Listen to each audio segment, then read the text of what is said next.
Israel is the world's only Jewish state, located just east of the Mediterranean Sea.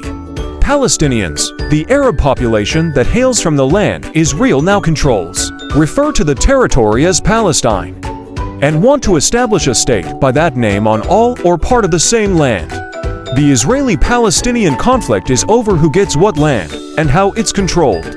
Though both Jews and Arab Muslims date their claims to the land back a couple thousand years, the current political conflict began in the early 20th century.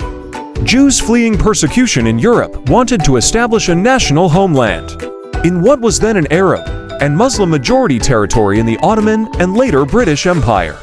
The Arabs resisted, seeing the land as rightfully theirs. An early United Nations plan to give each group part of the land failed, and Israel and the surrounding Arab nations fought several wars over the territory.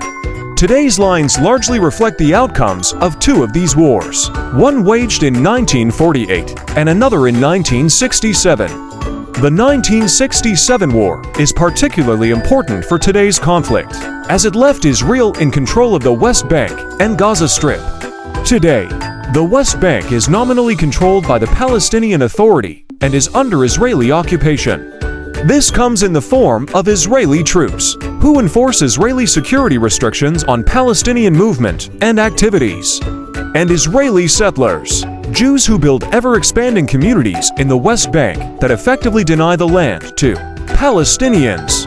Gaza is controlled by Hamas, an Islamist fundamentalist party, and is under Israeli blockade but not ground troop occupation. The primary approach to solving the conflict today is a so-called two-state solution that would establish Palestine as an independent state in Gaza and most of the West Bank, leaving the rest of the land to Israel.